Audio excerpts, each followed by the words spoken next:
أعوذ بالله من الشيطان الرجيم.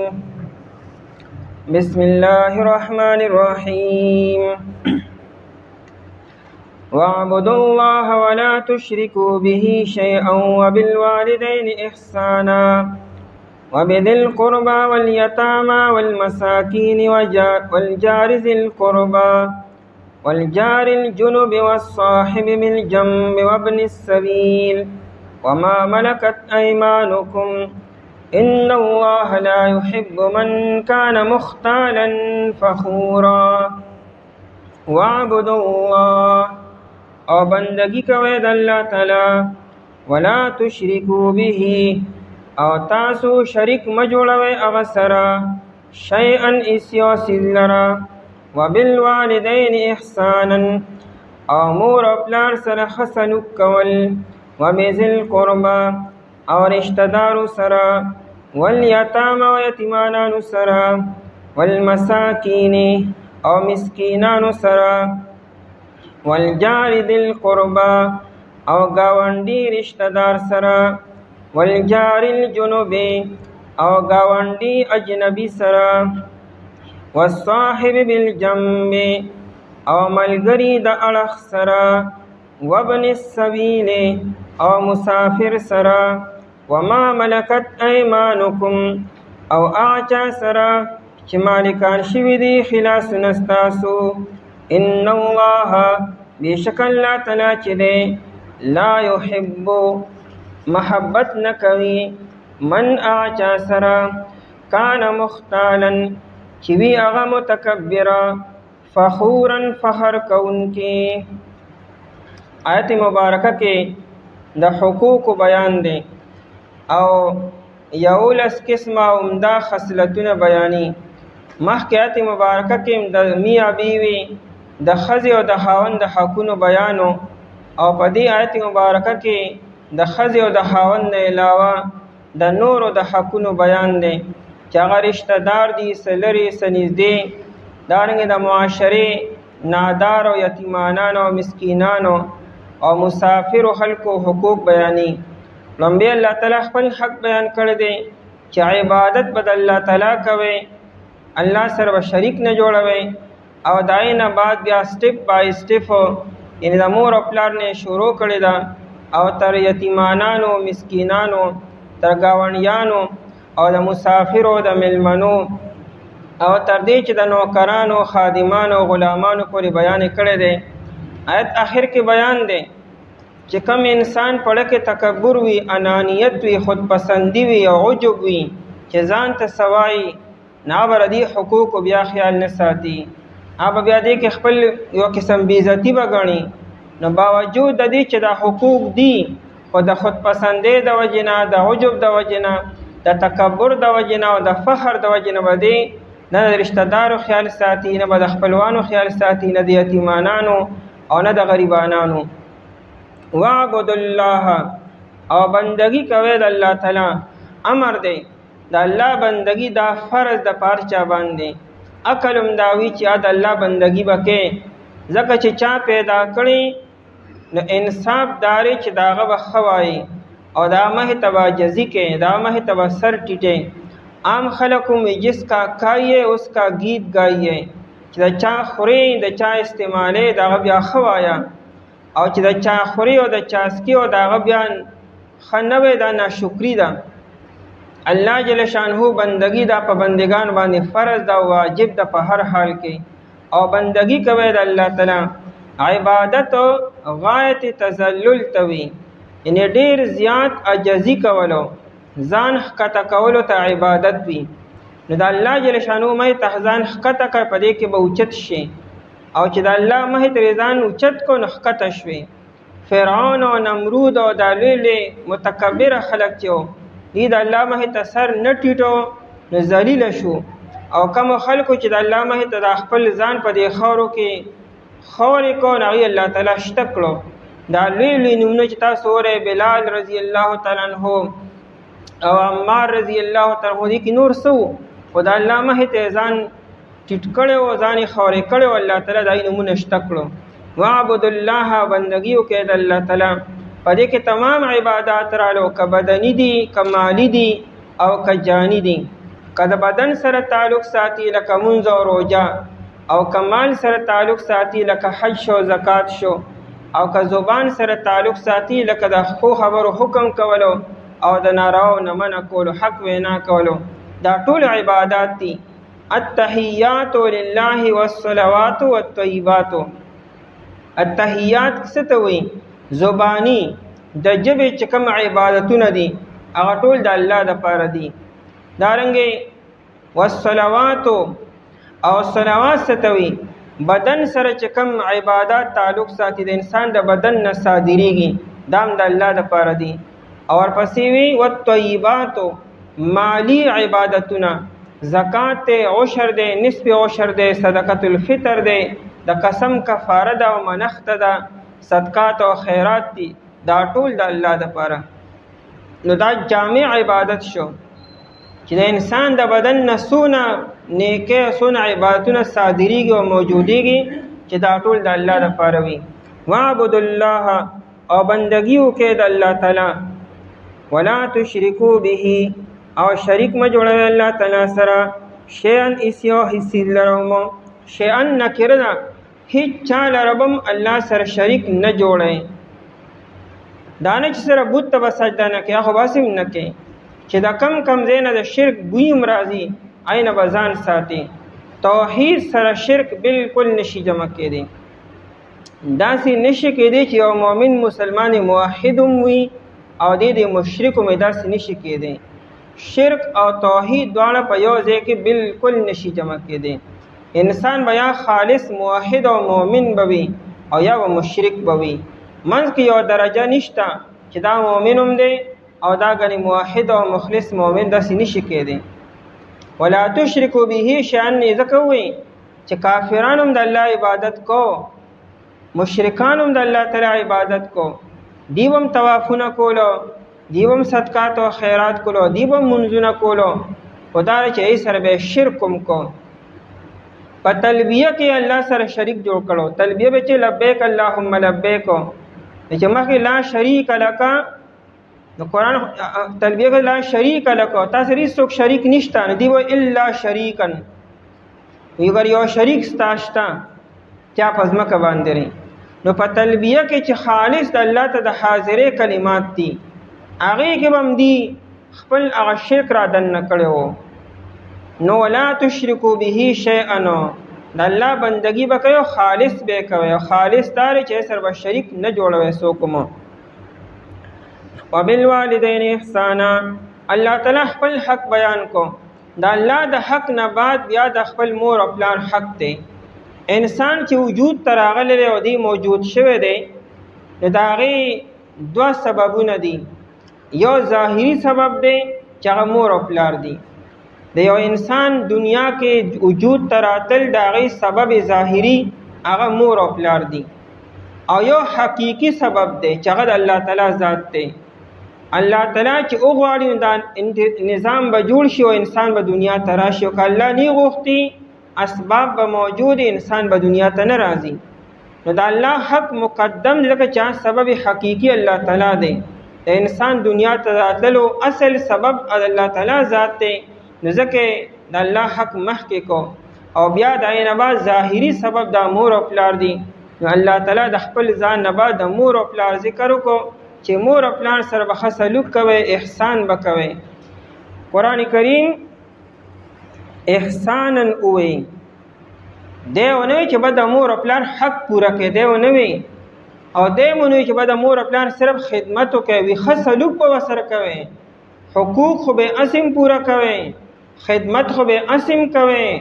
د هغې نه ښه درجه چې د مور او پلار سره ښه سلوک کولو، چې د هغې زړونه ستاسو نه خوشحاله شي او راضي شي چې هغې مې چاو دې زوی زما ډېر زیات قدر وکړو، زما ډېر خدمت کړی دی.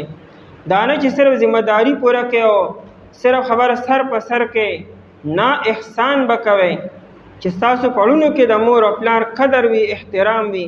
صرف دا نه چې به دا زما مور او پلار دي، د هغې به داسې قدر او احسان او خدمت به کوئ څنګه چې انسان د الله جل شانه مخې ته غایت تذلل اختیاري، عجزي اختیاري، انکساري اختیاري دک کرنګي به دنیا کې د مور او پلار مهیت هم ځان بخکته کوي. لهجه به نرمه ساتي چې ستا لهجه هغې سره د تیزۍ هم نه وي، چې معمولی تیزی پای کې نه، انتهایی لچک پکې وي، انتهایی نرمی پکې. نو لهجه به نرمه ساتي، آواز به د مور او پلار مهیت کم ساتي، به په تیز آواز به خبرې هم نه کوي دای مهیت دام بې ادبۍ کې راځي.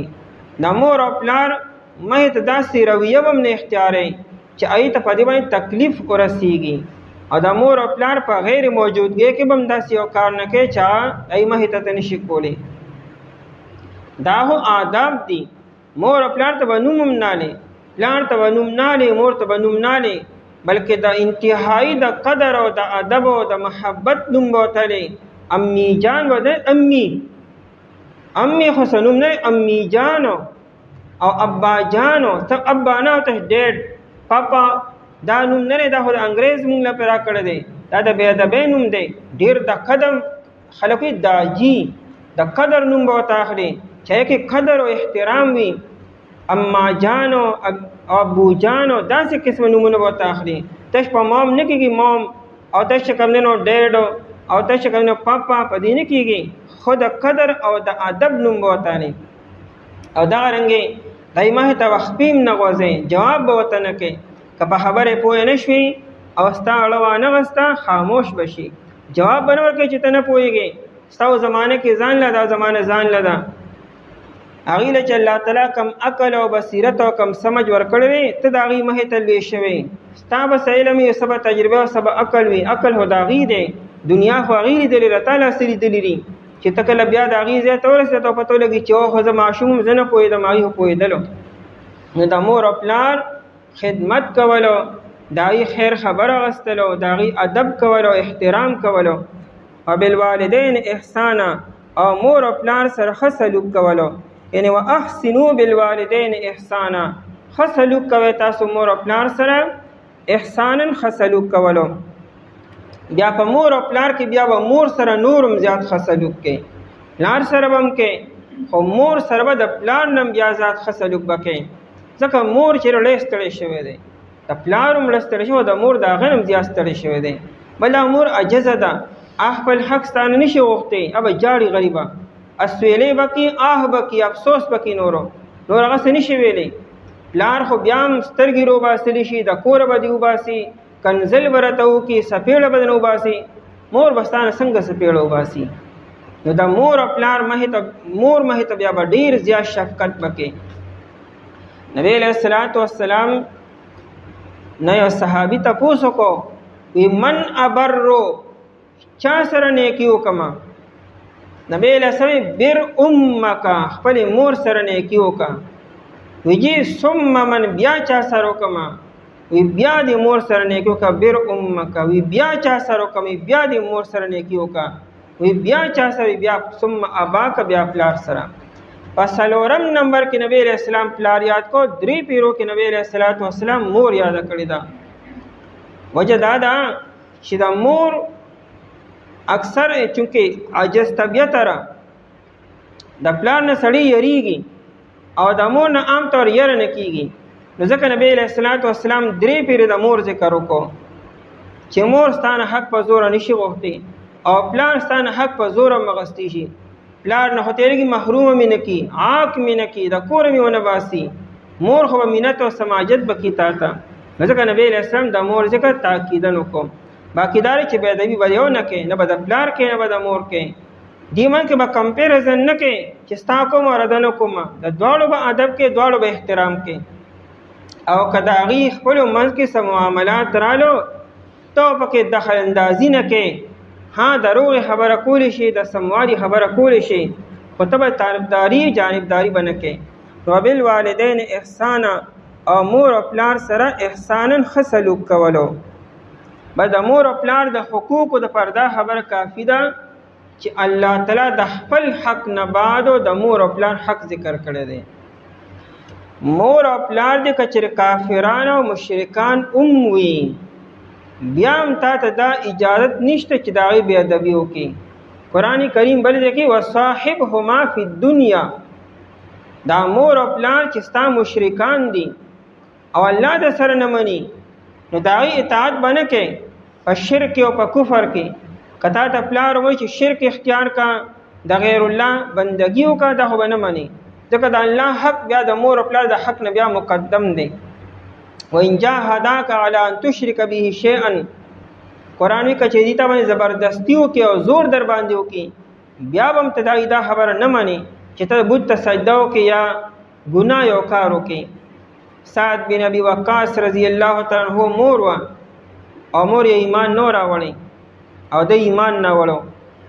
مور یې قسم وخوړو وی سر به نه وینځم او وی سوري ته به نه کښېنم، ای بار به نور ته ناست یم چې تر څو پورې دا ځای مې مشرک شوی نه دی واپس و.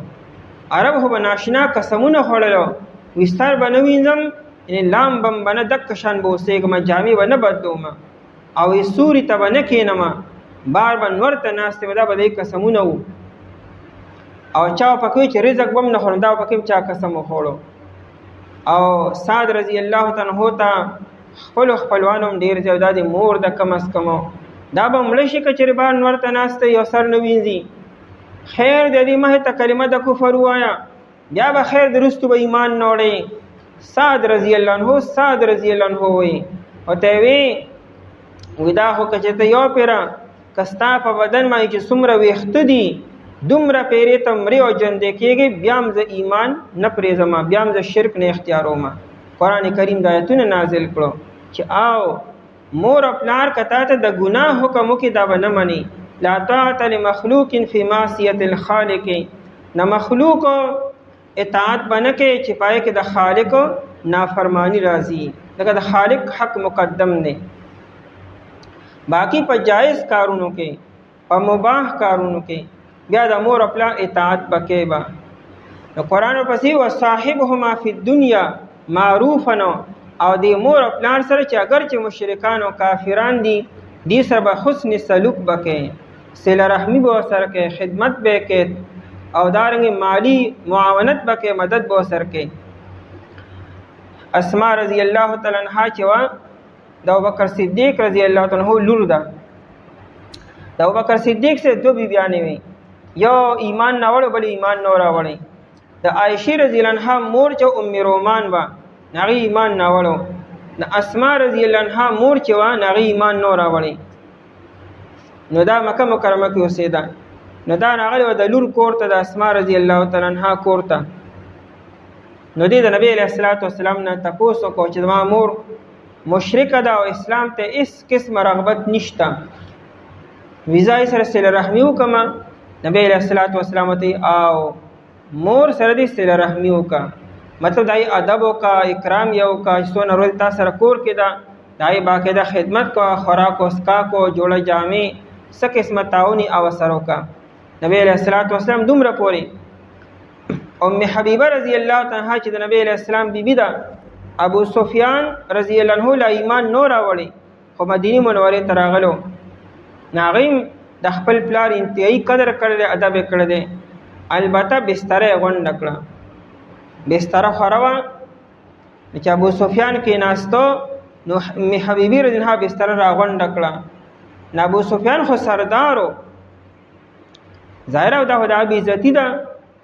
نو هغوی دا بستره زما قابل نه که زه د دې قابل نه یم.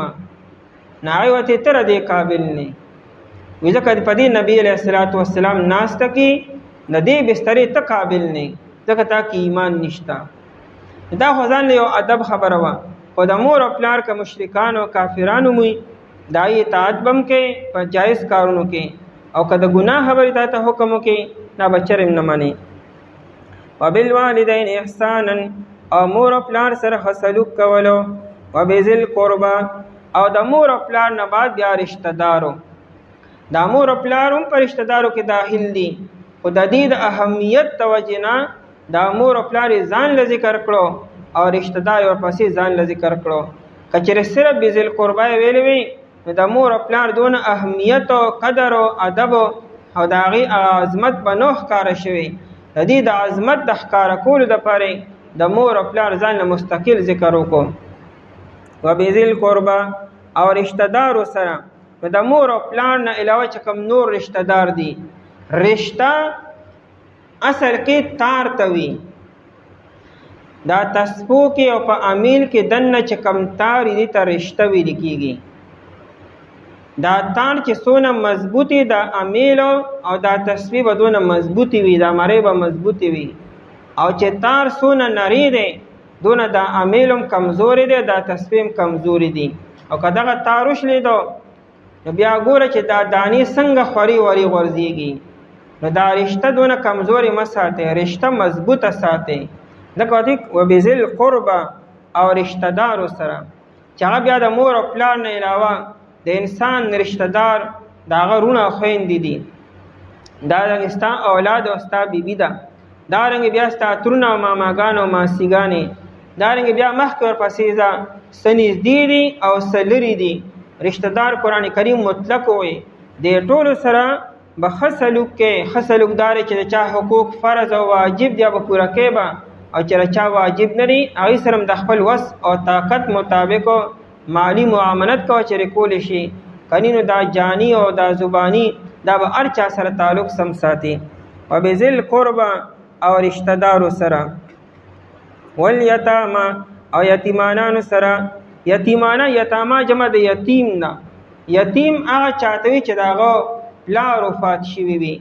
په انسانانو کې یتیم هغه چا وي چې د هغه پلار مړي، اته یتیم وي. او کله مور یې ورسره پکې مړه ده دا خو ډېر زیات یتیم دی، دی خو ډېر د شفقت قابل دی. په انسانانو کې که چېرې صرف مور یې مړه او پلار نه، نو دی یتیم دی، خو هغه شان یتیم نه لکه پلار چې که نه دا غټه سهارا وي د اولاد دپاره، خو چې پلار نی نو بیا دا یتیم دی. نو چې مور یې ورسره هم نشته بیا ډېر زیات د شفقت قابل دی. یتیمانانو سره هم څه کوئ؟ ښه سلوک کوئ. د یتیم ښه سلوکدارۍ که چېرې دی نادار دی، تنګ دسته دی، د سره مالی معاملت کوه د خپل وس مطابق. جوړه جامې خیر خبر یخله د کانې پینې، دارنګې د هغه تربیت او پرورش وکړه چې څونه کولی شي. ښه خبره ورته کوه، یا کم از کم د هغه مخې ته رویه مشفقانه ساته، لهجه مشفقانه ساته، د هغه مخې ته لهجه تیزه مه ساته. هغه ته دا احساس مه ورکوه چې هغه وي که نه زه یتیم او بې آسرا یم. اصلي چا وي زما که چېرې پلار وي نو ما ته به چا تیزه خبره نه وی کړې، هغه ته داسې احساس هم ورنه کوي. ځکه دا د معاشرې یو فرد دی، که د شعورونه تربیت ونه شو سبا به دا یتیم بیا د معاشرې یو ناسور به وګرځي، ته به ترې سبا پریشانه یې. چې هغه سره ته ښه سلوک ساتي، هغه له عزت ورکړې، هغه له احترام کې، هغه له په سر باندې لاس کړې او د هغه سره د رحمدلۍ معامله کې، هغه به د معاشرې یو بهترین فرد به وګرځي. د هغه د دنیا د تعلیم خیال وساته، د آخرت د تعلیم خیال وساته. لړ شی د نوهار په روډ باندې نوشهر سره خوا کې الامه چلډرن اکیډمي ده. الامه دا دو دی په دا کې KPK کې، او دا د انګلینډ مسلمانان دي او هغې د هلته نه پیسې رالیږي او دا اکیډمي یې کلو کړې ده. په هغې کې چې څونه یتیمانان دي، دا خاص کر دا زلزله زدګان چې په بالاکوټ او راولاکوټ کې دا ټول ماشومانو په هغې کې سبق وایي. د ماشوموالي نوالي تر FA پورې او تر MA پورې ترتیب ولې جوړ کړی دی. بهترین تعلیم د دنیا او بهترین تعلیم د آخرتو. قاریان صاحبان علماء ولا غستی او دارنګې بهترین کوالیفایډ اساتذه کرام دي. سهار ورته سکول خي، مازدیګر ورته مدرسه خي. د دواړو ټیچرانو یو شانتي تنخوا ده، فرق پکې نه کړي. بهترین ګراوند ولا ورکړی او بهترین نظام د پنسن او د قلم او تر یونیفارم پورې ارست د اکیډمي را طرف نه بالکل فری، چې کور تدې کرایه ولم باقاعده ورکړي او تر لسم پورې اعلی تعلیم ورته ورکړي. دا د معاشري او تعمیري کار دی. دا شان د یتیمانانو باره کې دا سوچ پکار دی. دستکارۍ سنټرې کولول پکار دي، دارنګې صنعتکارۍ دا شان سنټرې سړی کولو کې چې دې کې یتیمانانو ته او مسکینانو ته سړی دا شان روزګار ورته وښي چې معاشره به دې طریقې سره سمیږي.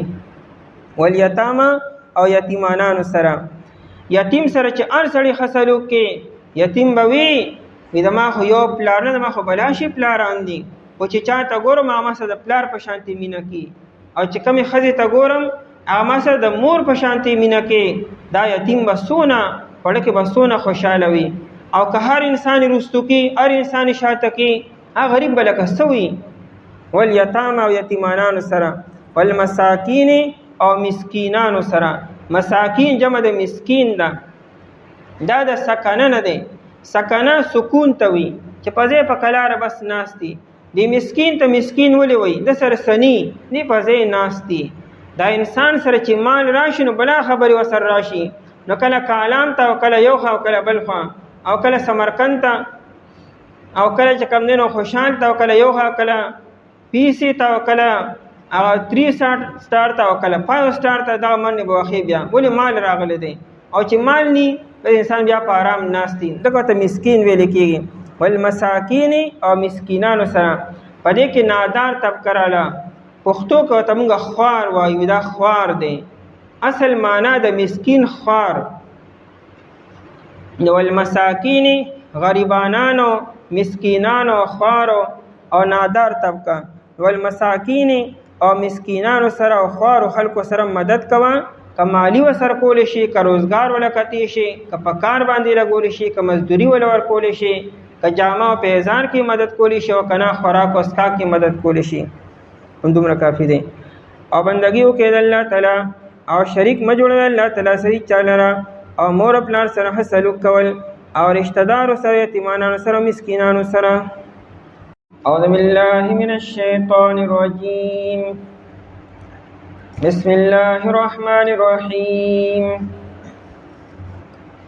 واعبدوا الله ولا تشركوا به شيئا وبالوالدين إحسانا وبذي القربى واليتامى والمساكين والجار ذي القربى والجار الجنب والصاحب بالجنب وابن السبيل وما ملكت أيمانكم إن الله لا يحب من كان مختالا فخورا. واعبدوا الله او بندگی کوئ تاسو د الله تعالی، ولا تشرکو به شیئا او تاسو شریک مه جوړوئ الله تعالی سره هیڅ یو څیز لره. وبالوالدین احسانا او مور او پلار سره ښه سلوک کول. وبذی القربى او رشتہ دارو سره. والیتاما او یتیمانانو سره. والمساکین او مسکینانو سره. والجار ذی القربى او گاونډي رشتہ دار سره. والجار الجنوب او گاونډي لري سره. والصاحب بالجنب او ملګری د اړخ سره. وابن السبیل او مسافر سره. وما ملکت او اعچا سره چې مالکان شوي دي ایمانکم خلاصون استاسو. ان الله بیشک الله تعالی چې دی لا يحب نخوهوي من اعچا لرا کان مختالا چې وي دی متکبرا فخورا ډیر فخر کوونکی. آیت مبارکه کې د حقوق العباد او د حقوق الله د ادایګۍ بیان دی. په بنده باندې د الله حق مقدم دی. لومبی د الله حق ادا کې چې دا بندگی د عبادت کول دي، او هغه سره به هیڅوک هم شریک نه جوړي. دا نه بعد د بندگانو حقوق دي. بیا بندگانو کې مراتب دي، درجات دي. انسان باندې ټول زیات احسان کوونکي په بندگانو کې امور او پلار دي. نو د مور او پلار سره ښه سلوک کوئ، د هغوی خدمت کوئ، هغوی سره ښېګړه کوئ. بیا چې کوم ورپسې نور رشتہ دار دي خپلوانو، بیا یتیمانان او مسکینان او مسافرو او ګاونډیان، د هغوی حقوق هم پوره کړئ، او د خپلو غلامانو د نوکرانو سره ښه سلوک کوئ. واعبدوا الله او بندگی وکړئ د الله تعالی. ولا تشرکو به شیئا او شریک مه جوړوئ هغه سره شیئا هیڅ چا لره مو. هیڅ څوک به الله سره شریک نه جوړي. نه به الله تعالی په ذات کې څوک سره شریک کوي، او نه په صفاتو کې الله تعالی سره څوک شریک مانی. وبالوالدین احسانا په ګناهونو کې ټول لوی ګناهداري چې انسان الله سره څوک شریک جوړ کړي. وبالوالدین احسانا یعنی واحسنوا بالوالدین احسانا او مور پلار سره ښه سلوک کولو. که دواړه ژوندي دواړو سره وکړي، که یو ژوندی دی یو وفات شوی دی، هغه سره به حسلوک کې. مور او پلار سره د حسلوک یو نمونه دام ده چې د مور او پلار د ملګرو او د هغې د خپلوانو به هم قدر کوي، د هغې به هم احترام کوي، په هغې باندې به خوشحالیږي. پلار دې وفات شوی، د هغه ملګري دي، د هغه رشته دار دي، د پلار په نظر باندې دغه رشته دارو ته او ملګرو ته ګوره. مور دې را وفات شوې ده او د مور دې ملګري دي، د مور په نظر باندې د هغې خپلوانو ته او ملګرو ته ګوره. وبذل قربه او رشته دارو سره د مور او پلار نه علاوه چې کوم نور رشته دار دي هغه ترتیب سره د هغې سره به هم ښه سلوک کوي. والیتامه او یتیمانانو سره په معاشره کې نادار او بې کسه او بې وسه او بې بسه خلکو دا یتیمانان دي، بې آسري وي، دې سره به ښه سلوک کوي، رویه به ورسره نرمه ساتي، لهجه به ورسره نرمه ساتي، شفقت به پرې کوي. نبی علیه السلام فرمایي چې زه او د یتیم کفالت کوونکې سبا قیامت کې یعنی جنت کې به دواړه یو ځای یو. چې کوم سړی د یتیم کفالت کې او پرورش کې او ښه سلوک ورسره کوي. د ځمکې په مخ باندې بهترین کور هغه کور دی چې په هغې کې یو یتیم وي او هغه سره ښېګړه کېږي، او د ځمکې په مخ باندې ناکار او بدترین کور هغه کور دی چې په هغې کې یو یتیم وي او هغه سره ظلم کېږي او زیاتېږي او ناروا سلوک ورسره کېږي. والمساکین او مسکینانو سره، مسکین کې هر یو خوار او نادار او فقیر او غریب راغی چې هغه سره څه نشته، دا مسکین دی، که خپل دی او که پردی دی، د سره ښه سلوک کوه. ښه سلوکدار مدد ورسره کوه، مالی او جاني اعتبار سره، د روزګار مواقع وله ورکړه، د روزګار هم وله وکړه که ستا وس رسي. نور هغه سره چې څونه ښېګړه کېږي هغه سره کوه. والجار ذی القربه، جار ګاونډي ته وي، جمع جیران نازي. والجار او ګاونډي، ګاونډیان هم په څو قسمه دي، څه ستا کور ته نږدې دي او سره ستا له کور نه لرې دي. څه ګاونډیان به داسې چې ستا به خپلوان ومي او څه به داسې ګاونډیان چې ستا به خپلواني پردي به وي. ټولو سره به ښه سلوک کوي، دا نه چې ستا خپل دی نو ګنې ښه سلوک به ورسره کوي او که چېرې اجنبي او پردی نو نه. او دا نه که چېرې ګاونډی دی مسلمان دی نو ښه سلوک به ورسره کوي، او که چېرې کافر او مشرک دی نو بیا به ورسره نه کوي. دا کفر او شرک دا خپل معامله ده، د ګاونډي په حیثیت باندې هغه سره ښه سلوک کوه. نو قرآن کریم دواړه ذکر کړو، والجار ذی القربه او ګاونډي ذی القربه رشتې والا چې رشته دار دی، یعنې تا سره خپلولي ده اگر چې لرې ده، که نږدې ده او که لرې ده او ستا ګاونډی دی، نو د خپلولۍ د وجې نه مو د ګاونډي د وجې نه مو سره ښه سلوک کوه. والجار الجنوبي او ګاونډي لرې، جنوب د جنابت نه دی، جنابت چې چا باندې غسل واجب شي نو جنابت معنی دور ہونا دی. جنوبی انسان ته چې چا باندې غسل واجب شي ته ولې جنوبي وایي؟ دی د جومات نه لرې شو، د قرآن د تلاوت نه لرې شو، طواف نشي کولی، قرآن لاس کې نشي روچتولی او د قرآن تلاوت په یادو باندې نشي کولی، دی لرې شوی دی، ځکه ته جنابت وي. نو جنوب هغه ګاونډی چې ستا نه لرې دی، اجنبي دی، پردی دی، خپلوانو کې نه راځي. والجار الجنوبي هغه ګاونډی چې ستا نه لرې دی، ستا د کور نه دروازې لرې ده، نو دواړو سره به ښه سلوک به کوې. اگر چې دا کوم رشته دار دی نو دی زیات د ښه سلوکو قابل دی چې د سلوک زیات ښه وکړی شي، خو دی بل سره به هم ښه سلوک کوي. نبی علیہ السلام فرمایي، د جابر بن عبدالله رضی الله عنه روایت دی، وی الجیران ثلاثتون، وی ګاونډیان په درې قسمه دي. یو هغه ګاونډی دی چې دا درې حقونه دي، حق الجوار و حق القرابت و حق الاسلام.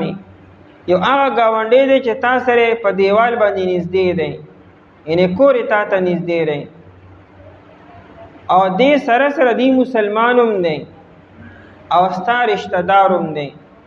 د دې ګاونډي د سره به ښه سلوک کې د درې وجو نه چې مسلمان دی، ستا ګاونډي هم دی او ستا رشته دار هم دی. زه په تا باندې درې حقونه دي، د اسلام او د ګاونډوالي او د خپلولۍ. بل هغه ګاونډی دی چې دغه دوه حقونه دي، حق الجوار و حق الاسلام. هغه گاونډي چې تا ته نږدې دی او مسلمان دی، ټیک ته رشتہ دار نه دی لیکن تا ته نږدې دی په دیوال باندې، د دوه حقونه دي تا باندې، دا دواړه وپوره کړئ.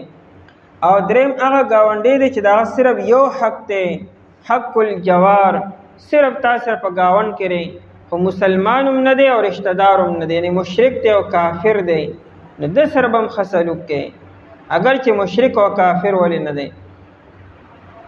عبدالله بن عمر رضی الله تعالی عنہ چې نه هغه کور کې بیزا لاله کړه، نو د خپل اولاد نه تپوس کو وی آیا تا یهودی چې زما کم گاونډی راغلی دی پکې لېږلې ده غوښه او که نه؟ نو دوه پیرې تپوس وکړو وی تا زما یهودي گاونډي له څه لیږلي دي؟ بیا وفرمایلو چې نبی علیه الصلاة والسلام نه ما اورېدلي دي ما زال جبرائیل یوصیني بالجار، ما ته وی جبرائیل علیه السلام د گاونډي باره کې دومره تاکید کولو چې د گاونډي حق پوره کا، گاونډي سره ښه سلوک کوه. جبرائیل علیہ السلام ما ته بار بار د گاونډي حقوق بیانولو، ما دا خیال وکړو چې کیدی شو ورپسې حکم راشي چې گاونډي له میراث کې حصه ورکړي، دا دونه حقدار دی تا سره چې ستا په میراث کې به هم دته حصه میلاویږي، حتی ظننت انه سیورثه، چې دله به میراث کې حصه ورکړی شي، دې دونه نږدې دی. نو عبدالله بن عمر رضی الله عنه خپلو غلامانو ته وایي چې گاونډي اگر چې یهودیم دی په هغه ته هم صحیح حصه پکې ولېږئ. حسن بصري رحمت الله علیه چې دی لوی تابعي دی، د دې نه چا تپوس وکړو چې دا گاونډي تر کم حده پورې دی؟ د انسان د کور نه غیر چاپېر خو بلا خلکي، نو څومره گاونډیان تر مشرق او تر مغرب او تر شمال او تر جنوب او که نه څه حد شته دی؟ نو هغه وایي 40 دارن، 40 کوره. 40 کوره هغه بیا وي چې 40 کوره امامه مخامخ او 40 کوره شاته او 40 کوره ښي طرف ته او 40 کوره ګس طرف ته، دا 40 کورونه چې دا ستا ګاونډیان دي. اصل کې یو روایت کې نبی علیہ الصلوۃ والسلام فرمایي چې ان الجوار 40 دارن، دا گاونډتوب چې دا تر 40 کورو پورې دی. بیا امام زهري رحمت الله علیه او حسن بصري رحمت الله علیه وی چې 40 کور نه مراد هر طرف ته ځان له 40 کور دي، ښي طرف ته او ګس طرف ته او مخامخ او شاته. او دویم کولدار چې نه ټوټل 40 کوره چې ستا د کور نه غیر چاپېر چې څونه 40 کوره دي دا ټول چې ستا ګاونډیان دي. امام دا علامه الوسی رحمت الله علیه روح المانی کې دویم کولدار نقل کړی چې 40 غزه چې 40 غز چې هر طرف ته د ستا ګاونډیان دي او د دې به تسکه حقوق به پوره کوي. د یو بل روایت نه نورم خبره واضحه شي. عائشه رضی الله تعالی عنها د نبی رسول الله والسلام نه تاسو کو چې جی زما دو گاونډیان دي، زه په دواړو کې کم یو سره زیاته صله رحمی کوم، یعنی کم یو سره به زیاته هدیه بچاله لګم، دواړو له برابر او کنه سو افضل او غیر افضل پکشتا. وی نبی علیہ السلام راته وی چې الا اقربهما منک بابن، هغه گاونډي چې داغه دروازه ستا د کور دروازې ته ډیره نږدې ده، نو دې د حقوق پورا کولو زیات مقدمه، د احسانات کولو زیات مقدم دی. چې کم گاونډي تا ته ډیر نږدې شو، دیوال تا ته نږدې ری، دروازې تا ته را نږدې او دا غبل لري ده، نو بیا چې ته صله رحمی کې یا هدیه لیکې تحفه تحائف لګې، نو بیا دې نږدې ته زیات زر لګا. یو روایت کې نبی علیہ الصلوۃ والسلام ابو ذر غفاری رضی الله تعالی عنہ ته ویلو چې کله سالن پخې نو پای کې شوروا نورم کا ډیره پکې کوا او دا شوروا خپل گاونډي لم لګا. دانه چې انسان سره خپل کور کې خپل خوراکو کې ستا په سالن کې ساده کور په پخلی کې چې د گاونډي تم سکم از کم لګري شي.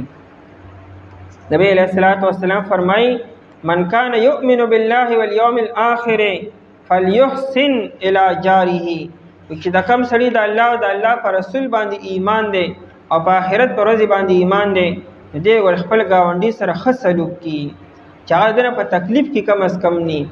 د گاونډي دومره حقوق نبی علیہ الصلوۃ والسلام بیان کړی دي.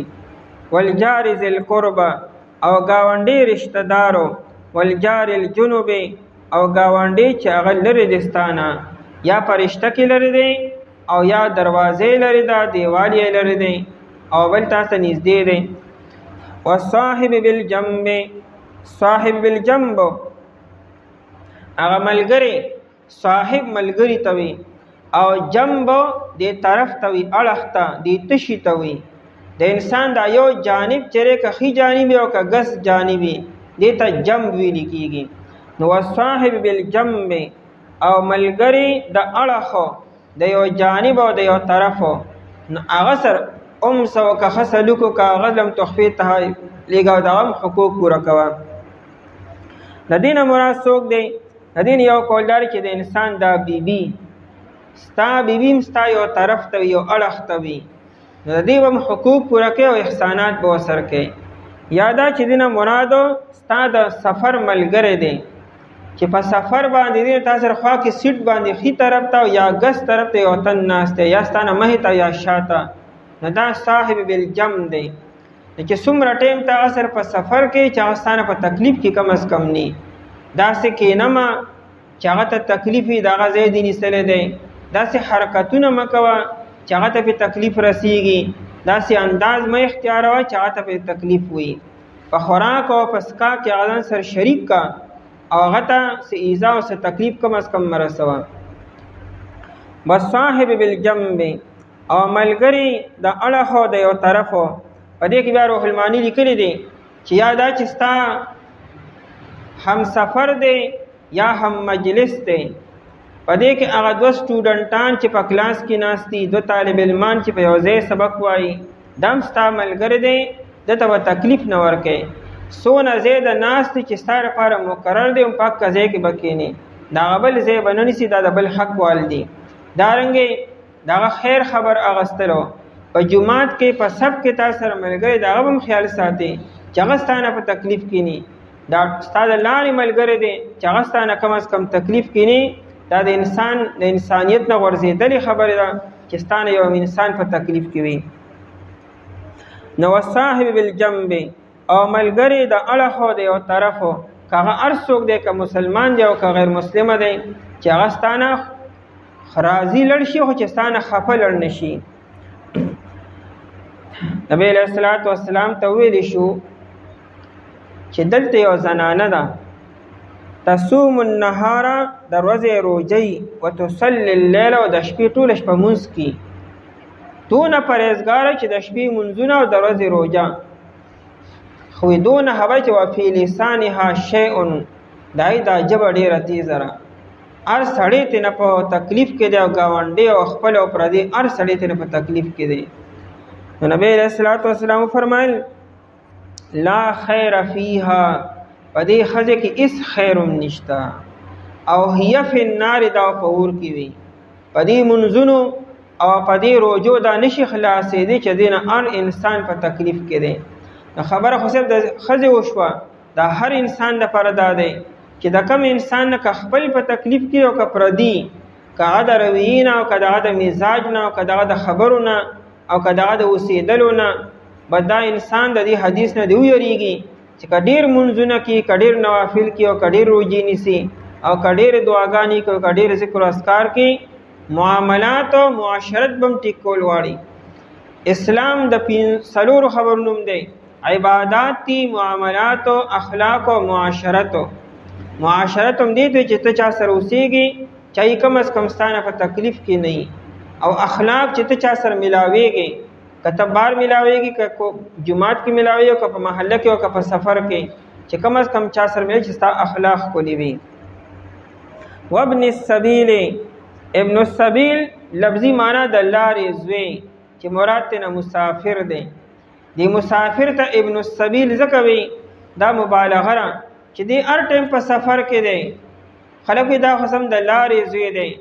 دا کم ماشوم چې ډېر لامبي او هر ټایم د پم د لاندې ولاړ خو دا خو د اوبو مایع دی د اوبو مایع نه وي لیکن هغه لامبي دونه زیاته اوبه ځان مې دونه اچي چې مبالغتاً هغه ته دا وایي.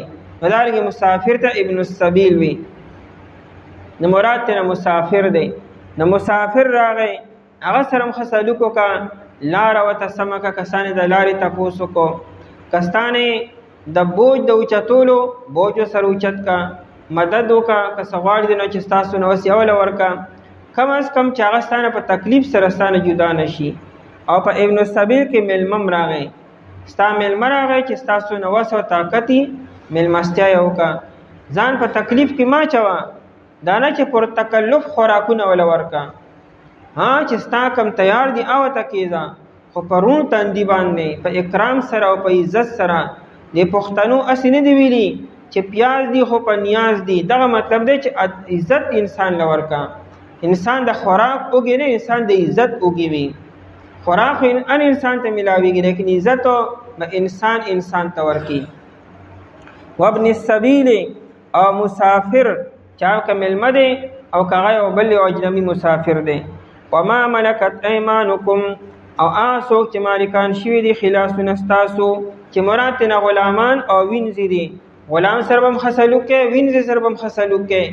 اگر چې دنیا کې څوک تاسو کوون کې نشتا او یو رب او یو ذات شته چې به نه تاسو کې.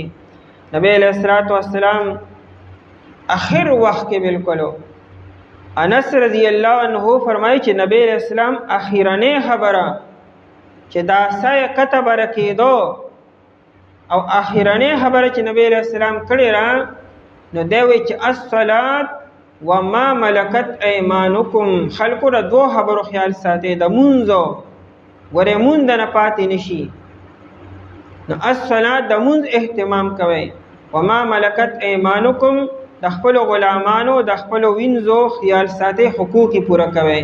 چې څه په خپل اغوندي هغه غیله ورکوا، چې څه په خپل خوري هغه غیله ورکوا، چې څنګه په خپل په آرام سره اوسېږي هغه هم د آرام ورځي ورکا. نبی علیہ الصلوۃ والسلام وساوتو او دا خبره په خپل باندې جاری و. نو ما ملکت ایمانکم اسوک چې مالکان شوی دی خلاصون استاسو. ابن مسعود رضی الله عنه زما غلام ما ولا سزا ورکوله سغلطی ته نشوا و د شاتن راته چاوي چې عبد الله سبا قیامت کې بستانه سزا اور در جرم بدواله تللی کیږي.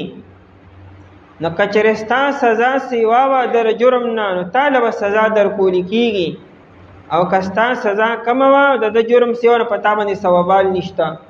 او چې شاته مې وکړه نبی علیہ السلام و مې چې د ما په خپل غلام به ماته سزا را کولی کیږي او دم د الله بنده د الله مخلوق دی. و مې چې دنه غزان ساتم و ما آزاد کو د الله لپاره چې اسنه سبا قیامت کې د خپل غلام د سره ونیسلی شمه. الله جل شانه به د غلامانو د حیوانات مبارک بم تپوس کی، د اوخ مبارک د نور سناور دي ساتي مبارک بم الله تعالی تپوس کی کدای حقوق دې نه پورا کړی. ان الله بشک الله تعالی چې دی لا يحب نفخوي من اسوک لرکان مختالن. الله نفخوي نو د الله تعالی چې څوک نی خوخ نو مطلب بغض وسر ساتي او نفرت وسره کینو سزا بول ورکیبا. هغه سړی چا کې دوه خبرې بیا الله تعالی نه خوښوي. یو دا چې دی مختال وي، مختال متکبر توي، مختال خود پسند توي چې د ځان ډیر زیات خوشاله وي، د ځان چې د حد نه زیات خوشاله وي او بل انسان او ته انسان نخکاری چې ته موږ متکبر وایو چې پړه کې تکبر دی او عجب دی نه دا مختال دی.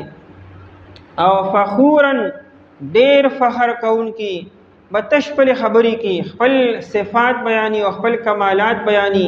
فخورن د فخر خبرې کی د تکبر په انداز کې او د بل سپکوالی په انداز کې. نبی علیہ الصلوۃ والسلام سره ثابت ابن قیس ابن شماس رضی الله تعالی عنہ ناستو. نا هغه صحابی چې دا جهیر الصوت دا आवाज ډیر تیزو. چې نبی علیہ السلام کله دایته مبارکه ولستو چې ان الله لا يحب من كان مختالا فخورا. او بیا نبی علیہ السلام د تکبر ذکر وکړو چې تکبر سونه لوی ګناه دی او د سونه لوی سزا ده او الله تعالی سونه تکبر نه خوښوي. تکبر باره کې الله تعالی چې دا تکبر چیرې دا زما صادر دی، دا لوی زما یو صادر دی ځکه لوی الله سره خوان کی او څوک چې د ما دي صادر ته لاس واچي نو پرېزم بینا. نو ثابت ابن قیس ابن شماس رحمه په جړا شو نو نبی علیہ السلام ته چې لکه ولې جاړې ما یبکیکا څه شي تا جړي هغه خیال داو هغه چې زما اړه دا غواړي چې زما جامې دې ښکلې وي زما پیزار دې ښکلې وي زما کور دې ښکلې وي زما سورلي دې ښکلې وي دا ثابت رضی الله عنه خیال داو چې دا ستا چې څه خوښي دا به غنیم تکبر کې راځي دا به غنیم غني عجب کې به راځي نو انی لو احب الجمال ثابت رضی الله عنه دا غواړم چې د ښکلې ما او دما جامې دې ښکلې وي دما پیزار دې ښکلې دما سورلي دې ښکلې وي وي تر دې حتی تر دې چې لا يعجبني ان يحسن شراك نعلي زما دونه دا خوښي کنه چې زما د پیزار چې دا کم چیړیور د دې ښکلې وي دونه من ارس ښکلې ښکلې خوښ وي دا به غني تکبر کې برازي دا به غني دیات کې برازي نو نبی اسلام ته فرمایي چې انت من اهل الجنه لمبه هدا چې تر جنتیانو نه او بیا نبی اسلام چې دا تکبر نه لري چې ستا سورلی او ستا جامې د ښکلې وي تکبر دې ته چې سترګې پټې کې د خلکو خو ته خنوي او خپل غلطو ته چې کوم نه غخوي خپل ناجایز ته خپل ناحق ته حق وای او د خلکو خبري هغه ته تاسو سحکاری نه وی الکبر من سفه الحق وی تکبر دار چې انسان په حق کې ځان بیوقوف کی حق ته حق نه وای او خلکو ته سپکو ګوري دا تکبر دی دا الله تعالی نه خوښوي مختالا فخر کون کې متکبرا او فخور روح المانوي يعد مناقبه عليهم تطاولا وتعاظما وی هغه سړی چې په خپل تعریفونو شروع شي نو سار شي تعریفونه ختم نشي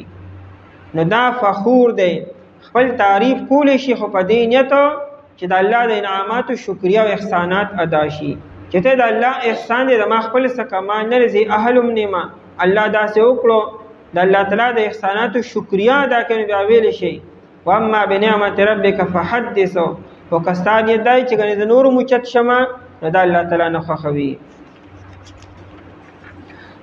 او بندگیو کې د الله تعالی او شریک مجوړ الله سره یې چاله رمو او مور پلار سره خسلو کول او رشتہ دار سره یتیمانان سره مسکینان سره او گاونډي رشتہ دار سره گاونډي لري سره او ملګری د اړه سره او مسافر سره او هغه سره چې مالک الشدي خلاصونه تاسو بشک الله تعالی چې نه خووي آسو چې متکبر او ډیر فخر کوونکي اعوذ بالله من الشیطان الرجیم بسم الله الرحمن الرحيم الذين يبخلون ويأمرون الناس بالبخل ويكتمون ما آتاهم الله من فضله وأعتدنا للكافرين عذابا مهينا والذين ينفقون أموالهم رئاء الناس ولا يؤمنون بالله ولا باليوم الآخر ومن يكن الشيطان له قرينا فساء قرينا وماذا عليهم لو آمنوا بالله واليوم الآخر وأنفقوا مما رزقهم الله وكان الله بهم عليما الذين يبخلون دا آکسان دی چې دی بخل کوي ويأمرون الناس بالبخل او دی حکم کوي خلق ته په بخل سره ويكتمون او دی پټوي ما آتاهم الله آسو چې الله تعالی ورکړي دیتا من فضله د مهرباني خپلنا واعتدنا للكافرين او مونږه تیار کړې د پاره د کافرانو عذابا مهینا عذاب سپکونکي والذین ينفقون اموالهم او ها کسان چې دی خرج کوي مالونه خپل رعاء الناس د پاره د خودنی د خلقو ولا يؤمنون بالله او دی ایمان نروړي په الله تعالی ولا باليوم الاخر او نفرزی رستنی باندی ومن یکن الشیطان او حاسوکو چوی شیطان لہو قرینا ددملگری فساء قرینا پس بد دا شیطان ملگری وماذا علیہم او سز نقصان بو پدی باندے لو آمنوا باللہ کچر دی ایمان نوڑے پا اللہ تعالی والیوم الآخر او پرز رستنے وانفقوا او دی خرچ کڑوے مما رزقهم اللہ دہا سنا چلا تلا ورکڑی دیتا وکان اللہ بهم علیما او دی اللہ تعالی پدی باندے خبردار. په مخکې آیت مبارکه کې د حقوقو د ادایګۍ او د احسان کولو بیانو. په دې دریو آیتونو کې دغه خلکو بیان دی چې هغوی د حقوقو ادایګۍ نه کي. د حقوقو ادایګي چې کم خلک نه کي نو دا ای کې څلور صفتونه دي. دوه صفتونه د مخکې آیتو په اخرنۍ جمله کې بیان شو، مختالا فخورا، او دو صفتونه په دې آیتونو کې بیانېږي. په کم انسان کې چې څلور قسمه صفات وي نو دی به چرم د حقوقو ادایګي ونه کي، نه به دی حقوق الله ادا کي او نه به حقوق العباد ادا کي. لومبنی دی مختال متکبر انسان ته وي چې لوی نی خو ځان لوی ګڼي، د ځانه خوشحاله خودپسند، چې اردو محاوره کې ورته شیخي بیګار نه ځان لوی ګڼي په خلکو باندې. داسې انسانو چې بل انسان ته په سپک نظر باندې ګوري، د حقارت په نظر باندې ګوري، دی به د چا څه عزت وکړي، د چا به څه خیال وساتي، څه به یتیم سره همدردي وکړي، او څه به مسکین سره وکړي، او څه به بل چا سره وکړي. او دویم فخورن، ډېر فخر کوونکې، هر ټیم فخریه بیان کوونکې، هر ټیم خپل تعریفونه کوونکې، د خپلو تعریفونو باندې نه مړېږي، په خپلو تعریفونو باندې خوشحالیږي. چې انسان د ځان نه دی اوزګارو، هغه ته به د بل انسان عظمت او احترام به څه معلوم شي چې دی غریب څه نه دی او ځان ته لوی ښکاري، او مقابل انسان حقیقت کې لوی قدر والا دی، عزت والا دی، هغه د سپک ښکاري د په نظر کې، نو دی به د هغه څه عزت به وکړي، څه به د هغه خیال وساتي. دریم هغه انسان چې هغه بخل کی، شومتیا کی، د ضرورت په ځای کې مال نه لګي، د الله تعالی واجب حقوق نه پوره کی، چې کوم ځای کې مال لګول پکار دی هغه ځای کې هم دی نه لګي، خپل ځان باندې، په خپله بیبي باندې، په خپلو بچو باندې چې دا واجب او د فرض په درجه کې دی، په هغې باندې مال نه لګي. او داسې بخل پکې ننوتی رهی چې خلکو ته هم د بخل ترغیب ورکي، خلکو ته هم وي د ځان خیال ساته، د مستقبل فکر کوه، په خپله دارې مري د لوږې لاسه او هر څه ورسره شته، هغه هم ورسره د مستقبل دی. چې کوم حال د سر دی وخت کې دی، په حال کې دی تنګ دست دی، نو بیا لاسه خبره وه، هر څه ورسره شته او د غم د سبا کې. نو بخل پکې دونه په دې رګ رګ کې شامل شوی دی چې خلکو ته هم د بخل ترغیب ورکي.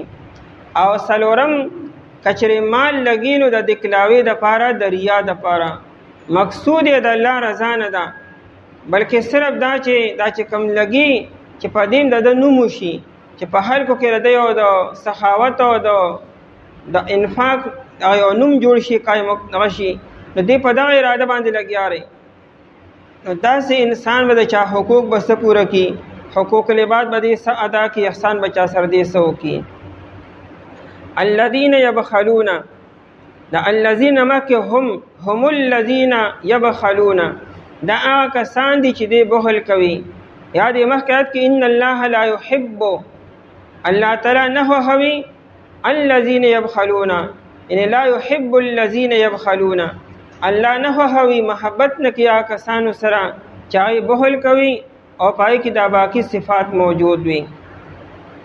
ابن عباس رضی الله تعالی عنہ فرمایي چې یو څو یهودیانو، هغې کې کردم بن زید او اسامه بن حبیب و نافع و بحری و خوی بن اخطب او رفاعه، دی رالو او انصارو ته ترغیب شروع کو. انصارو په نبی علیہ السلام باندې او په اسلام باندې د مال داسې لګول لکه څنګه چې سمندر بهیږي، خولې ولا بالکل د مال دپاره کولو کړی وي، په نبی علیہ السلام به د مال بې دریغه لګو به. نو دې یهودو دغه انصارو ته وی، ایته یتنصحون لهم، نصیحتونه شروع کړو، داسې ظاهرونه چې موږ ستاسو خیرخوا یو او تاسو باندې خفه کیږو، تاسو را سره غم دی. نو ته نصیحتونه شروع کړه، ورته وی لا تنفقوا اموالکم، خپل مالونه داسې مه لګوئ د حالاتو هېڅ پته لګي نه، سبا حالات سخت شي بیا به څه کوئ. فإنا نخشى علیکم الفقر، مونږ تاسو باندې یریږو هسې نه غریبي در باندې راشي بیا به څه کوئ. دا هم مهاجرین دي سره پخپله څه نشته او ځي به دنه تاسو بیا څه کوئ، تاسو د دې علاقې خپل باشندګان یې او دا مال به دنه لاړ شي. ولا تسارعوا فی النفقة، او د مال په لګولو کې جلدي مه کوئ، رستو کېږئ، بانی کوئ، بای چې لاس هم تنګ دي او گنجایش نشته دی. فإنکم لا تدرون ما یکون، وی تاسو ته څه پته ده چې آینده کې څه حالات راځي، نو بیا به څه خورئ او څه به کوئ بیا. نو الله تعالی دا آیتونه نازل کړو چې دا یهود داسې عجیبه قوم دی چې پخپله هم مال نه لګي، او چې څوک لګي انصارو نه هغې ته هم ترغیب ورکړي چې مال مه لګوئ او بخل شروع کړئ. حالانکه دې صحابو چې نبی علیہ السلام سره بیعت کو، نو بیعت په دې خبره کړی چې موږ د دین دپاره هر قرباني به ورکو، که د مال د لګولو وي، که د جان د لګولو وي، او که د حفاظت کولو وي، دا به موږ کوو. نو دې یهودو هغوی یرولو چې ګورې مال مه لګوئ، خیال کوئ ګورې حالات سخت نه شي. الله تعالی آیتونه نازل کړو اور دې خلکو مذمت بیان کو. او امام قتاده رحمت الله علیه وی چې په دې آیت کې د الله د دشمنانو ذکر دی. دا کم خلک چې بخل کیو، دا مال پټي، وی دا د الله دشمنان دی، وی دا یهود دی. وی د یهودو دا کار کړو چې حق خبره هم پټه کړې وه، اسلام هم پټ کړو، او د نبی علیہ الصلوۃ والسلام ښکلې تعریفونه او تذکرې هم پټې کړې وې. الذین، دا کسان دي، یبخلون چې دی بخل کوي، ویأمرون الناس، یبخلون په خپله بخل کوي. د بخل دو معنی دي، یو معنا په اسلام کې او په شریعت کې ده، او بله معنی د عربی خپله معنا ده. یعنی د اسلام نه او د شریعت نه مخکې بخل په کومه معنا کې چې استعمالېدو نه ده، ځکه عربي ژبه خو پخوانۍ را روانه ده، د پیغمبر علیه السلام نه او د اسلام نه او د قرآن کریم نه مخکې هم عربي ژبه را روانه وه.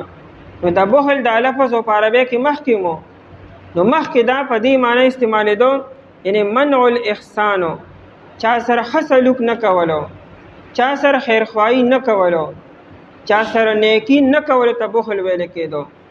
چې هر یو نیکی چا سره نه کوي، احسان نه کوي، دا بخیل بو. دا په عربی ژبه کې بخل او بخیل په دې معنی استعمالېدو.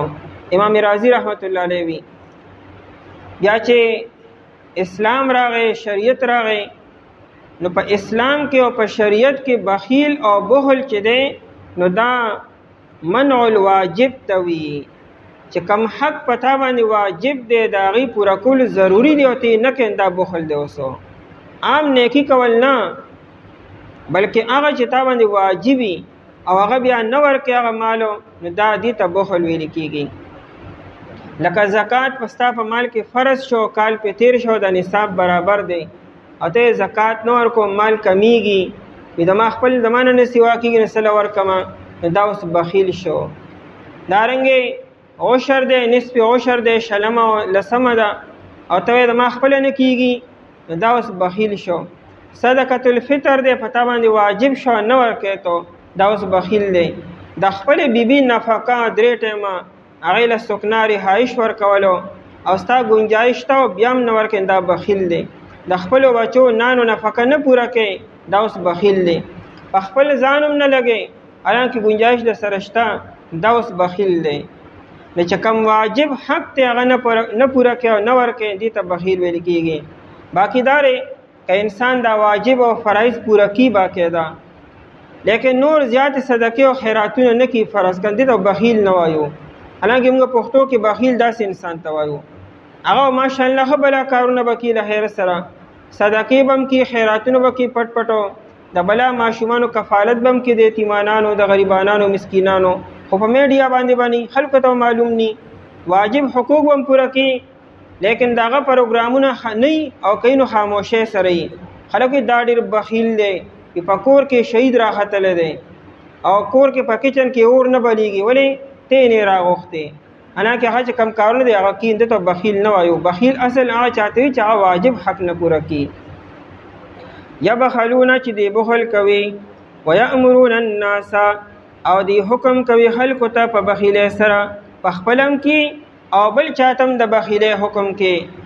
انسان دا خېټه کې چې صحیح د هغې د اظهار بیا بل چاتم کې چې دکې دننه بخل دی، ظرف د بخل دی، ذهن کې بخل دی، اړه کې بخل دی، چې خبرې کې هم د بخل وهل کې خلکو ته د خولې نه نه خواسته طور باندې دی نه غواړي او د خولې نه د بخیلۍ خبرې وځي. وَيَأْمُرُونَ النَّاسَ بِالْبُخْلِ او دی حکم کوي خلکو ته په شومتیا سره او بخیلۍ سره. وَيَكْتُمُونَ او دی پټوي ما آتاهم الله من فضل هغه څه چې الله تعالی ورکړي دي ته، څه ورته ورکړي من فضله د فضل خپلنا. د الله فضل چې دا معلوم دی او د الله فضل دا علم هم دی. علم د الله تعالی لوی فضل دی. وکانه فضل الله علیک عظیما. الله تعالی نبی علیہ الصلوۃ والسلام ته وی د الله تعالی په تا باندې ډیر لوی فضل دی چې تعالی الله تعالی پیغمبري درکړل او علم درکړل، لوی مقام درکړل. نو علم د الله تعالی ډیر لوی فضل دی چې الله تعالی چاله ورکی، خو چې علم د آخرت په شرط دی. ځکه علم د الله تعالی صفت دی، الله تعالی په خپل عالم دی او چې دا علم هم چاته ملو شو نو د دین لوی فضیلت په دنیا کې بل نشته. نو دینه مراد ته علم هم دی. نو کله يهودو ذکر وکړو نو يهودو الله تعالی علم ورکړو، دا اهل کتابو او دا نور خلق جاهلانو، دی سره تورات او د انجیل علم وسرو. نو دی علم پټ کو، دی انصار یرولو چې نبی علیہ السلام باندې نفقه مکوي، خرچي مکوي. گویا کې دا پیغمبر علیہ السلام پیغمبر نه دی، گویا کې اسلام حق مذهب نه دی، قرآن حق کتاب نه دی. نو حق خبرې پټ کړي، علم یې پټ کو. الله ردی مذمت بیني دام دی بخل کوي. او د فضل نه مراد معلوم دی. مال د الله تعالی فضل دی چې چاله الله تعالی ورکی. په دې باندې بلا کارونه کیږي، بلا د جنت او بلا مراتب او درجات په حاصلېږي. نو دې چې دا مال نه لګي دام دې د الله تعالی هغه فضل یې پټ کو. ويكتمون ما آتاهم الله او دی پټوي هاسو چې الله ورکړي دي ته د فضل او د مهرباني خپلنا. آیت کې د دواړو خلکو مذمت بیان شو چې چاله الله تعالی مال ورکړي او دی پټي لګي نه او د ضرورت په ځای کې نه لګي، یا در ضرورت نه سیواره او په غریب او په مسکین او په یتیمانانو نه لګي، نو دی دا مال پټوي. او تانی رحمت الله علیه د پټولو مطلب دا دی چې تاسو ته کې یا ته غواړي گنجائش نشته، خپل غریبی را خپل تنگ دستی را لان کې ارس و سر ډیر دي، مال نه کار کې د دې یرینا چې اسنه سوکرانونه غواړي مطالبه رانهونه کی. او کچې چا الله تعالی علم ورکړي او کمال ورکړي او دې د علم نه سر پټ اوساتي لګي نه خلکو ته مسلې نه بیانې، قران نه بیانې، احادیث نه بیانې، د خلکو راهنمایي نه کی، داسې خلکو ډېر لوی مذمت ته. علم خو الله تعالی درکړی دی د پاره چې تی خلکو ته بیان کی. یو پیغمبرم کور کې نه دی ناستو، ار یو پیغمبر الله تعالی علم ورکو و تیرې بیا په خلکو کې بیا کار کړی دی. ويكتمون ما آتاهم الله من فضله. تانی رحمت الله علیه وی که انسان خپل مال د دې لپاره پټ ساتي چې ضایع نشي او زمانه سکون سي، بیا هو ټیک ته بیا هو پکار دی. د مال حفاظت بکې ضایع کې بمنا او داسې دې کې بم نه دي چې دا ضایع سو کې نه وسی. خو دې خو په دې نیت نه پټي کنا چې مال محفوظ شي، دې خو په دې نیت پټي چې سوکرانونه غواړي، سوکرانه سوالونه کې، سوکرانه صدقه او د خیرات یا قرض رانو نه غواړي، یا دا چې څوک د مانه بل څه مطالبه ونه کړي، په دې نیت باندې مال پټوي. واعتدنا او تیار کړی مونږه للکافرین پر د کافرانو عذاب مهینا، عذاب سپکون کی. کفر په دوه قسمه دی، یو کفر حقیقی دی چې الله د سره نه مانی، نه هغه ته مراد دی چې دغه کافرانو د پر مونږه سپکون کی عذاب تیار کړی دی. او یو کفر د نعمت کفر دی، نعمت پټولو او د نعمت ناشکری کول دام کفر دی. ایته کفران نعمت وایي. الله دل مال درکو، الله دل علم درکو، دا خرج کوا، د دې نه خرج کول دا ناشکری ده. نو قرآن کریم بیا د هغې مذمت بیانوي. د داسې خلکو دپاره موږ سپکوونکي عذاب تیار کړی دی. د الله نعمت سپک کو، د هغې قدر ونه کو، هغه استعمال نه کو، ناشکري وکړه، نااهله وګرځېدو، الله به دې له سپکوالي والا عذاب ورکړي. والذین کسان ينفقون چې دی خرج کوي اموالهم مالونه خپلو، دی دا مالونه لګوي خو په کم نیت باندې؟ آیا مخلوق خدا سره خیرخواهي کی؟ آیا د الله د رضا لپاره؟ آیا د اعمال د الله حق ګڼي نو ځکه ورکي؟ نه، رعاء الناس د پاره د ښودنې د خلکو. رعاء ته دکلاوي ته وي. دکلاوه څه ته وي؟ ته چاته خپل ځان هی چې ما داسې وکړو. مقصود ستا د الله هغه حق ادا کول لري، مقصود خلکو ته ښودل دي.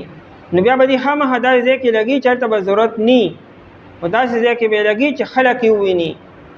رعاء الناس د پاره د ښودنې د خلکو. نبی علیہ الصلوۃ والسلام وفرمایلو ان اخوف ما اخاف علیکم الشرک الاصغر.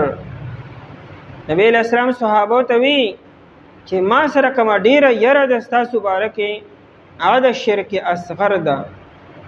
چې تاسو به شرک اصغر یعنې وړوکې شرک به تاسو وکړئ، غټ شرک به تاسو وړوکوئ نه. څوک به بت ته سجده ولګي؟ داسې خو یو مسلمان هم ونه کړي. یو مسلمان ته حلال کا لیکن دی به بت ته سجده ونه لګي. دا خو کفر دی، دا نه کومه. که مسلمان هر څومره کمزوري شو، صرف د نوم مسلمان دی که نه، خو دی به چې ته بت ته سجده ونه لګي. نو نبی علیہ السلام غټ شرک خو تاسو داسې نه کوئ به، خو ما سره ډېره زیاته یره د وړوکې شرک ته. صحابه وایي و ما شرک الاصغر، دا وړوکې شرک څه شی دی؟ نو نبی علیہ السلام الریا، دا دکلاوه او دا خلکو ته ښودنه کول، دا شرک اصغر دی. او ما سره یره ده چې دا به تاسو شروع کړئ. نو شیطان چیرې انسان په دې شرک مبتلا کی.